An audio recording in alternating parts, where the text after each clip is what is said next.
Ito na ang Yes the Best Balitang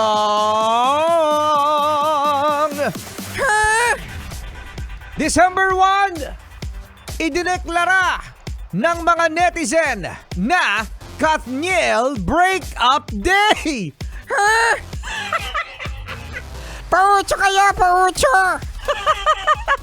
Chapter close na nga mga bes dahil matapos ang ugong-ugong na chismis na nagkakalabuan na ang dalawa ay kinumpirma na ni Catherine Bernardo sa kanyang post sa Instagram na break na sila ng kanyang 11-year boyfriend na si Daniel Padilla. Yes mga bes, nakakalungkot. Tiniray pa naman daw nila itong ayusin. Well, pero sa huli ay napagdesisyonan nilang tapusin na lamang ito. Sinabi din ni Catherine na alam niyang nasasaktan ang mga fans ng Katniel, maging sila ni Daniel ay nasasaktan din sa kinahinatnan ng kanilang relasyon. Tissue! Nasaan yung tissue natin? Kaya Joshua, pengin tissue! Si Kuya Joshua, inubos na naman yung tissue! Sinabi din kay Dij, ang tawag niya kay Daniel, na grateful siya sa 11 years sa pagmamahal niya at forever niya itong i-cherish at always na magiging grateful. Nag-post din naman itong si Daniel Padilla sa kanyang Instagram at sinabing malaking biyaya ang 11 years na pagmamahalan nila ni Catherine at babaunin niya ang alaala ng kanilang pagsasama. Nagpapasalamat din siya sa dating kasintahan na sinamahan siya sa masasaya at malulungkot sa kanyang buhay.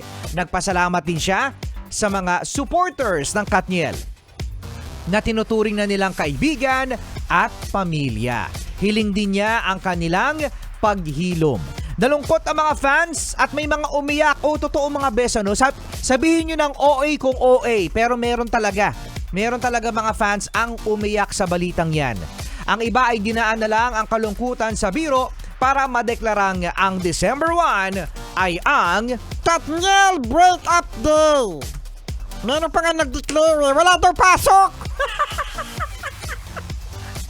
All levels, walang pasok! dahil sa nangyari. Para sa iba pa, ayan, salamat. Ayan, binigyan ka na ng tissue ni Kuya Joshua. Kuya Joshua, bakit may kulay? Kuya Joshua, yung tissue mo, may something! Bakit may peanut butter? Bakit daw may peanut butter, Kuya Joshua, yung tissue? Bakit may peanut butter to, ha?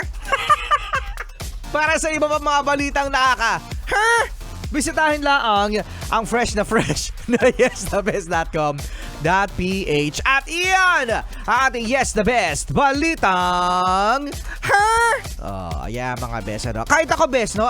Hindi naman ako fan ng Katniel, pero nalungkot ako because 11 years is 11 years.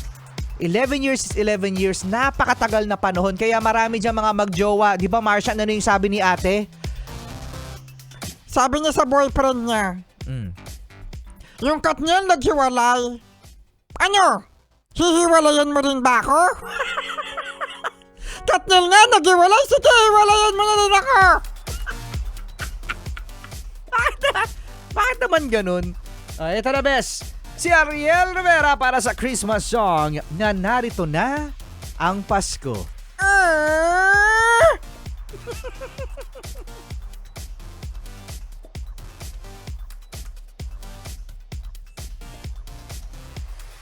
Ito siya yung tissue mo. Kailangan mo pa yung pamunas. Uy, fairness, ang ganda ng tissue ni Kuya Joshua, oh. Parang palm paper yata to. Oo nga, hindi siya masakit sa puwet. Hindi masakit sa puwet. Hindi magasgas. Hindi na Kuya Joshua, baka magbabanyo ka pa.